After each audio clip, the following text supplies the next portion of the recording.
kawan lain, apa kabar? Semoga sehat selalu. Ini mau cerita dikit-dikit. Ada VX 200 putih dari Surabaya. Ownernya pingin upgrade suspensi. Ini yang KDSS ATPM. Udah nggak nyaman katanya sok bawaannya gitu. Akhirnya ya udah. Pilihannya kan ada dua, antara Davidson atau BP51. Ada bapak lebih milih pakai BP51. Cuma kan beberapa kali kita cerita kalau BP51 yang depan itu kan udah include spring. Nah, include spring itu sendiri pasti akan mempengaruhi tingginya si VX 200 ini. Makanya teman-teman perlu fokus juga bahwa setiap pemasangan BP51 khususnya untuk yang standar, bagian depan karena sudah include spring pasti akan ada sedikit kenaikan. Jadi dia nggak bisa tinggi seperti standar gitu. Jadi dia tetap naik sekitar 1 in lah, hampir 1 in. Ini dratnya udah dipolke paling atas, jadi pernya lebih megar, jadi dia turun. Biasanya fitmentnya yang terjadi adalah terjadi fitment lurus. Jadi kan kalau ATPM itu kan bawaannya gini. Kalau pakai BP51 udah upgrade gini, per belakang nggak di-upgrade, pakai standarnya dia rata. Jadi untuk beberapa orang yang memang suka gahar itu biasanya dengan fitment yang rata. Jadi bukan jengking.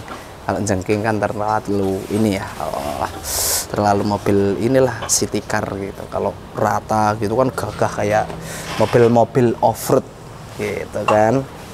Nah, Mas Hendrik, ya. Nek orang di rumah mau pasang BP51 yang KDSS ATPM ini, apa yang perlu diperhatikan, Mas? Nah, yang perlu diperhatikan pertama, mobil misal mau di lift kayak gini, jangan lupa KDSS-nya dikendorin dulu 3 putaran, maksimal 3 putaran, depan belakang. Nah, itu supaya kita mudah. Misal gini, ini kan kalau misal ganti spring belakang itu kan harus gardan turun pol. Nah, kalau KDSS tidak dikendorin itu pasti nggak bisa turun pol, mentok. Terus yang depan itu misal mau ganti shock juga harus nyapot swebar. Kalau KDSS tidak dikendorin itu pasti juga susah untuk nurunin si lower arm tersebut. Jadi kita kendorin 3 kali. Terus kalau sudah, jangan lupa sebelum dipasang ban itu KDSS dikencengin. Terus habis itu kita turunin, pasang ban kita turunin, kita setel lagi tingginya.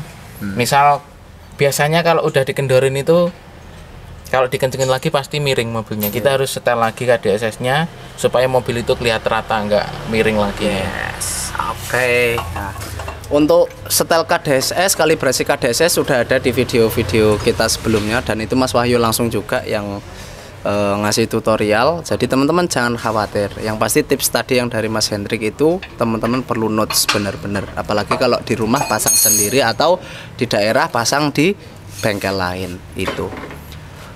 Sedikit ribet, tapi ya perlu dicoba gitu kan. Dan Mas Hendrik ini udah hafal lah, udah masang BP51 kepuluhan VX 200, jadi udah sangat hafal settingannya. Ini kita lanjutin dulu biar selesai, terus nanti tuning. Kalau tuning VX 200 tuh ampun deh, perlu waktu yang agak lama karena detail banget, nanti dinaikin satu persatu, diturunin satu persatu. Asik. Tuning BP51 di VX 200 itu asik banget, dan teman-teman harus cobain dengan detail gitu loh, cara tuningnya gitu. Enggak yang penting beres, enggak. Teman-teman perlu entusias juga gitu loh, karena yang makan juga teman-teman kan gitu, perlu tahu gitu, enggak asal pasang aja ya kan. Nanti kita detailnya lah, kita tuning bareng-bareng Mas Hendrik, oke?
200.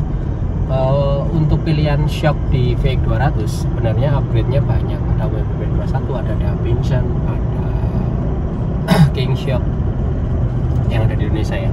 Ada MT nggak ada, Iron Man dan lain-lain. Tapi value for money menurut kita WBB 51 paling pas khusus untuk VX 200 ini. Tapi nyetingnya harus detail banget karena beda ban, beda jenis ban pun terasa gitu, sangat sensitif. Kalau nyetingnya pas, hasilnya hampir mendekati yang AHC, jadi upgrade-nya sangat jauh. Rasanya mobil suspensi enak itu dengan speednya tinggi, rasanya mobilnya pelan. Itu salah satu faktor yang nggak bisa dibohongin gitu.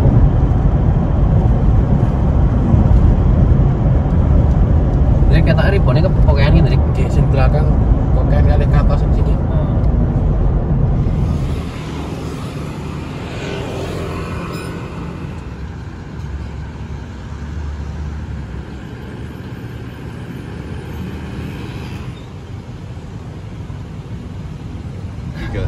Jadi tadi mobilnya terlalu goyang-goyang. Nah, terlalu goyang-goyang yang bagian belakang. Itu kalau terlalu goyang-goyang itu terlalu keras setelan reboundnya. Kita kurangin reboundnya, kompresnya kita kurangin, langsung diem yang belakang. Jadi kuranginnya pun sedikit-sedikit. Dari garis sama garis WBB 51 itu bisa per sepertiga atau per setengah garis dirasain.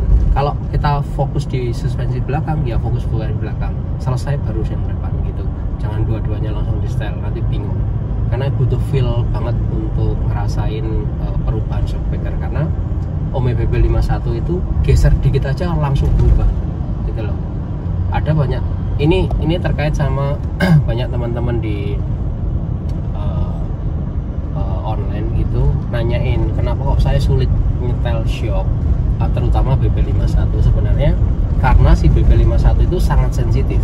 Di saat gesernya terlalu jauh bisa kejauhan gitu loh.